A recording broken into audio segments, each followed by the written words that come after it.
નમસ્તે દર્શકો, હું અમિત કેસવાલા એસી ન્યૂઝ ગુજરાતમાં તમારું હાર્દિક સ્વાગત કરું છું. દર્શકો, આજે અમારી એસી ન્યૂઝ ગુજરાતની ટીમ આવી પહોંચી છે ગુજરાત રાજ્યના પોરબંદર જિલ્લામાં. દર્શકો, અહીં ઇન્દિરાનગર વિસ્તાર છે અને અહીં એક વાછરા દાદાનું મંદિર છે. દર્શકો, અમે અહીંથી પસાર થઈ રહ્યા હતા તો અમે જોયું કે અહીં આજે વાછરા દાદાનું મંદિર છે, ત્યાં એક બેનર મારેલું છે, તમે જોઈ શકો છો કે બ્રહ્મા વિષ્ણુજી મહેશજીનું બેનર લાગેલું છે અને નીચે જ્ઞાનગંગા અને જીવવાનો રસ્તો પુસ્તક વિશે પણ લખવામાં આવ્યું છે. તો આ બાજુ એક બીજું પોસ્ટર પણ લખેલ છે જે સંત રામપાલજી મહારાજની નામ દીક્ષા લેવાથી જે ફાયદા થાય છે, આવા બધા પોસ્ટર લાગેલા છે. તો દર્શકો, હવે અમે અંદર જઈ અને જાણીશું કે અંદર શું કાર્યક્રમ ચાલી રહ્યો છે. જો અહીં જે બારોબાર પોસ્ટર લગાવવામાં આવ્યા છે તો તમે અમારી સાથે બન્યા રહો. આપણે અંદર જઈ અને આખી કવરેજ બતાવવાના છીએ. તો દર્શકો, હવે આપણે મેન હોલ છે જે અહીંયા એન્ટર થઈ ગયા છે. તો અહીં એક ભાઈ ઉભા છે, આપણે એમની સાથે વાતચીત કરીએ. નમસ્તે ભાઈ. નમસ્તે. શું નામ છે ભાઈ તમારું? પંકજદાસ. ભાઈ, તો અત્યારે અમે આ બારોબાર પોસ્ટર લગાવેલા જોયા છે, તો અંદર આપણે અહીં શું કાર્યક્રમ ચાલી રહ્યો છે? આજે જગતગુરુ તત્વદર્શી સંત રામપાલજી મહારાજના સાનિધ્યમાં પોરબંદરના ઇન્દિરાનગર દાદા મંદિરે સત્સંગનું આયોજન કરવામાં આવ્યું છે. આજે અમારા અહીંયા ગુરુજીનું સત્સંગ છે, આધ્યાત્મિક સત્સંગનું આયોજન કરવામાં આવ્યું છે અહીં. તો અત્યારે અમને તમે જણાવશો કે અહીં શું શું વ્યવસ્થા કરવામાં આવી છે જે શ્રદ્ધાળુજન અહીં આવી રહ્યા છે એના માટે? ગુરુજીની દયાથી અહીંયા બધી વ્યવસ્થા કરવામાં આવી છે. તો દર્શકો, આપણે અહીં એન્ટર થયા છે તો અહીં તમે જોઈ શકો છો, અહીં ચા પાણી ને બધી વ્યવસ્થા છે. અહીં આ બધું એક કચરા પેટીમાં રાખવામાં આવી છે જે ચા પાણી પીને કચરો નાખે છે. દર્શકો, અહીં એક આપણે જોઈને એક યુનિક વસ્તુ લાગી છે આ સત્સંગમાં કે ભાઈ ગમે ત્યાં તમે જોશો કે કાર્યક્રમ હોય છે કોઈ પણ જાતનો, તો ત્યાં આજુબાજુ છે એમાં આપણે તમે જોઈ શકતા હોય કચરો ઉઠતો હોય. તો અહીં તમે જુઓ, ક્યાં એક પણ જાતનો તમે કચરો નહીં જોવા મળે.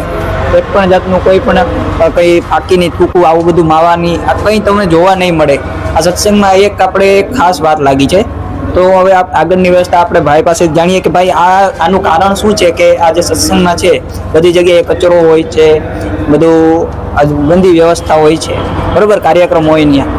તો પણ અહીં જે આ કાર્યક્રમ છે એમાં એટલું આજે સફાઈ કેવી રીતના વ્યવસ્થિત છે એનું કારણ આપણે આ ભાઈને પૂછીએ. તો ભાઈ, આ જે સફાઈનું એટલું સાફસૂફ છે આખા કમ્પાઉન્ડમાં, તો આનું કારણ શું છે ભાઈ? એ તો ખાસિયત છે અમારા ગુરુજીના સત્સંગમાં, સંત રામપાલજી મહારાજના સત્સંગમાં, કે પહેલાં સફાઈ ઉપર ધ્યાન દેવામાં આવે છે કે કોઈ પણ પ્રકારનો કચરો ઉડે નહીં, એકદમ સાફ સુથરું બધું રાખી શકાય એવું. અમારા ભક્તો જ બધા મળીને બધી સફાઈની કામ કરીએ છીએ. આવો આગળ પણ બતાવીશ તમને. તો તમે જોઈ શકો છો, અહીંયા પુસ્તક સ્ટોલ છે, ફેમસ પુસ્તક છે જ્ઞાનગંગા, જે ભારતની અંદર એકદમ પ્રસિદ્ધ પુસ્તક છે. સંત રામપાલજી મહારાજનું લખેલું પુસ્તક છે આ જ્ઞાનગંગા. અહીંયા પુસ્તકનો સ્ટોલ રાખવામાં આવ્યો છે. ભાઈ, આપણે બતાવ્યું કે અહીં પુસ્તકનો સ્ટોલ લગાવેલો છે, બરોબર. તો આપણે ભાઈને પૂછીએ કે ભાઈ આ જે પુસ્તક છે, બરોબર, જ્ઞાનગંગા પુસ્તક, તો આ સત્સંગ છે, આધ્યાત્મિક સત્સંગ, બરોબર. આમાં આ જ્ઞાનગંગા પુસ્તક છે એ કેટલા પ્રાઇસમાં આપણે અહીં વેચવામાં આવે છે? પહેલાં તો આ પુસ્તક વેચવાનું નથી. આ પુસ્તક છે એક ધર્માત્મક મૂલ્ય ખાલી 20 રૂપિયા છે, એક સેવા માટે, જે ધન સુધી પવિત્ર ચારો વેદ ગીતાજીનું જ્ઞાન પહોંચાડવા માટે. અને આ અમે વેચતા નથી, આ તો એક સેવા માટે છે, બરોબર. એટલે આ પુસ્તકનું માત્ર કિંમત 20 રૂપિયા જ છે એવું તમારું કહેવું, એટલે ધર્માર્થ મૂલ્ય છે, બરોબર. હા, તમે જોઈ શકો છો, કમસે કમ 300 પેજનું પુસ્તક છે અને એ પણ ફક્ત 20 રૂપિયામાં. દર્શકો, આ પુસ્તક જે છે જ્ઞાનગંગા પુસ્તક સત્સંગમાં રાખવામાં આવ્યું છે અને શ્રદ્ધાળુજન જે આવે છે અહીંથી પુસ્તક લઈ જાય છે. દર્શકો, આ પુસ્તકનું કિંમત ધર્માર્થ મૂલ્ય 20 રૂપિયા છે એવું આ ભાઈનું કહેવું છે. બાકી પુસ્તક તો આઈ થિંક 300 પેજનું પુસ્તક છે. તો એટલી કમ કિંમત એટલે કે ધર્માર્થ મૂલ્યમાં આ પુસ્તક જન સુધી સાચું જ્ઞાન પહોંચાડવા માટે રાખવામાં આવ્યું છે. અને તમે બીજું પણ જોઈ શકતા છો, અહીં જે પોસ્ટર રાખવામાં આવ્યા છે સંત રામપાલજી મહારાજજીના. બીજું પોસ્ટર જે ગીતાજી આધારિત છે કે આપણે જે સંસાર રૂપી ઉલટું વૃક્ષ એવું કરીને કંઈક છે, આ ગીતાજી આધારિત આવું બધું અહીં રાખવામાં આવ્યું છે. તો દર્શકો, અહીં એક અગ્રતા ઘર કરીને બોર્ડ મારેલો છે. તો ભાઈને આપણે પૂછીએ કે અહીં કેવી રીતના જૂતાની વ્યવસ્થા કરવામાં આવી છે. તમે જોઈ શકો છો, અહીંયા શિસ્તબદ્ધ રીતે બધા ચપ્પલની વ્યવસ્થા કરવામાં આવી છે લાઈનમાં. કોઈ ચપ્પલ આડાવડા ઉઠતા નથી, કારણ કે આપણે ઘણી વખત કોઈ સમાગમમાં કે જાય છે તો આડેધડ જે જૂતા બધા બીજાના ઉઠતા હોય છે એવી વ્યવસ્થા નથી. અહીંયા એકદમ શિસ્તબદ્ધ રીતે વ્યવસ્થા કરવામાં આવી છે. અને આગળ તમને પંડાલની વ્યવસ્થા પણ બતાવવામાં આવશે. તો દર્શકો, હવે આપણે ગમે કોઈ પણ ધાર્મિક સ્થળોએ જઈએ તો ત્યાં જૂતા ચોરી થવાનો ભય હોય છે. તો અહીં આપણે સુવ્યવસ્થિત તરીકેથી જૂતા રાખવામાં આવ્યા છે. તો ભાઈને પૂછીએ કે અહીં આવું કારણ આવું બને છે કે નથી બનતું ભાઈ?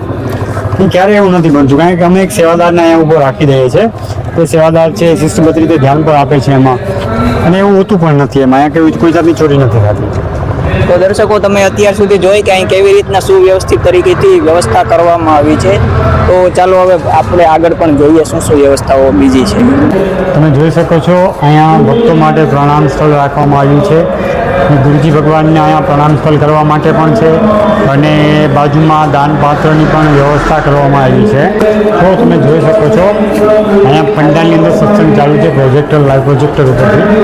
તો બહેનો અને ભાઈઓ બંનેની બેસવાની અલગ અલગ વ્યવસ્થા કરવામાં આવી છે, જેથી કરીને કોઈ દિક્કત ન આવે. બંને અલગ અલગ રીતે શિસ્તબદ્ધ રીતે બેસાડવામાં આવ્યા છે, બધા સત્સંગનું શ્રવણ કરે છે. તો દર્શકો, તમે જાણ્યું આ ભાઈ પાસેથી કે અહીં પ્રણામ સ્થળની વ્યવસ્થા કરવામાં આવી છે, અને ભાઈઓ અને બહેનો માટે અલગ અલગ બેસવાની વ્યવસ્થા કરવામાં આવી છે. અને તમે જોઈ શકતા હશો કે અહીં જે કેવું શાંત વાતાવરણ છે. તો ચાલો આપણે હવે બહાર જઈને બીજા જે શ્રદ્ધાળુ છે એમને પ્રશ્નોત્તરી કરીશું. અહીં સત્સંગ હોલમાં કોઈને ડિસ્ટર્બ ના થાય એ માટે તો આપણે બહાર જઈશું. દર્શકો, અહીં જે સત્સંગ સાંભળી રહ્યા હતા શ્રદ્ધાળુ આપણી સાથે જોડાઈ ગયા છે. ચાવલો એમની સાથે વાતચીત કરીએ. નમસ્તે ભાઈ. સાહેબ, ભાઈ શું નામ છે અને ક્યાંથી આવ્યા છો તમે?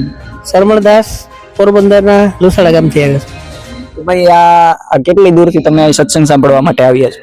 છે. 50 કિલોમીટરથી આવ્યા. 50 કિલોમીટરથી અહીં સત્સંગ સાંભળવા માટે આવ્યા છો પૈસી? બરોબર. તો ચાલો આપણે હવે બીજા ભાઈ છે એમની સાથે પણ વાતચીત કરીએ. નમસ્કાર ભાઈ. સત્સાહેબ.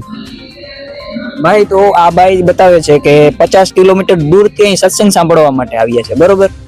તો ભાઈ, તો આ સત્સંગમાં તો એવું શું છે કે આ એટલા શ્રદ્ધાળુ અમે જોયું કે અંદર પણ કે ઘણા બધા શ્રદ્ધાળુ બેસીને શાંતિથી સત્સંગ સાંભળી રહ્યા છે. તો આનું કારણ તો કંઈક હશે કે આ સત્સંગમાં આવવાથી એને એટલો બધો જે અહીં આવી રહ્યા છે. આ ભાઈ 50 કિલોમીટર દૂરથી આવી રહ્યા છે. ઘણા લોકો હશે પણ આ ભગત આ ભાઈ જેવા હશે જે દૂર દૂરથી સત્સંગ સાંભળવા આવી રહ્યા છે. તો આનું કારણ શું છે ભાઈ, એટલા લોકો અહીં આવી રહ્યા છે? પહેલાં તો અત્યારે આ કળિયુગના સમયની અંદર સત્સંગ મળવો અતિ દુર્લભ છે, અને એમાં પણ તત્વદર્શી સંતનો સત્સંગ મળવો તો અતિ દુર્લભ છે. કારણ કે વર્તમાનમાં તમે જોઈ શકો છો કે આપણા દેશની અંદર એક સંતોની બહાર આવી છે કે જ્યાં જો ત્યાં કથાકાર, હું પણ કથા કરું છું, હું પણ કથા કરું છું, સત્સંગ કરું છું, અને આવા બધા પ્રવચનો કરી અને જનતાને એક ઠગવાનું કામ કરે છે. જ્યારે સંત રામપાલજી મહારાજ છે એમના સત્સંગની અંદર તમે જોઈ શકો, તમે જોયું પણ હશે કે બધું પ્રમાણિત જ્ઞાન આપવામાં આવે છે, જેમ કે 4 વેદ, ગીતા, 18 પુરાણ, 11 ઉપનિષદ અને શાસ્ત્ર. અને તમે વ્યવસ્થા પણ જોઈ છે કેવી રીતે વ્યવસ્થા કરવામાં આવી છે. કારણ કે ગુરુજી અમારા કહે છે કે અનુશાસન પહેલા, હરેક વસ્તુમાં વ્યવસ્થા પહેલા કરવાની આવે છે. તો તમે જોયું હશે અહીંયા કેવી બધી વ્યવસ્થા કરવામાં આવી છે. બધી ભાઈઓની, બહેનોની બધી આખી પંડાલમાં અલગ અલગ વ્યવસ્થા કરવામાં આવી છે.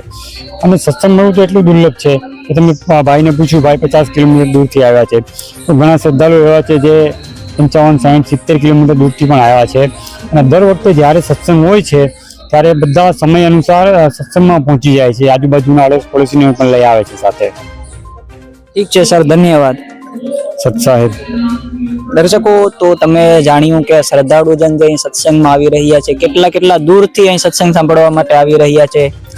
આ બધા જે લોકો છે એક અહીં સત્સંગમાં કેટલું જ્ઞાન મેળવી રહ્યા છે તમે જોઈ રહી. દર્શકો, અહીં આપણે જે ભાઈ હતા એમણે આપણે અહીં દર્શાવ્યું કે આ કેવી રીતના અહીં વ્યવસ્થા કરવામાં આવી છે. દર્શકો, આવી વ્યવસ્થા અમે અત્યાર સુધી ક્યાંય પણ જોઈ નથી.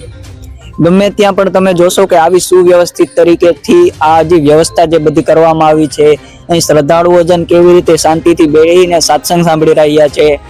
બધા જે લોકો છે, બહેનો માટે અલગ વ્યવસ્થા, ભાઈઓ માટે અલગ વ્યવસ્થા, આવી બધી આ વ્યવસ્થા અમે અત્યાર સુધી ક્યાંય નથી જોઈ, અને લગભગ તમે પણ નહીં જોઈ હોય. તો દર્શકો, આ એક આપણે એક અમારી જે ટીમ હતી અહીંથી પસાર થઈ રહી હતી, અને અમે અહીં જાણ્યું કે આ કેવો સરળ જે સંત રામપાલજી મહારાજનું જે સત્સંગ છે કેવો સરસ અહીં જે વ્યવસ્થા કરવામાં આવી છે, અને શ્રદ્ધાળુ કેવી વ્યવસ્થિત રીતે શાંતિથી બેસીને સત્સંગ સાંભળી રહ્યા છે. આ બધું જ તમે અમારી ચેનલ ઉપર જોયું. આની સાથે હું અમિત કેશવાલા એસએ ન્યૂઝ ગુજરાત પોરબંદરથી કેમેરામેન વિનોદની સાથે ધન્યવાદ.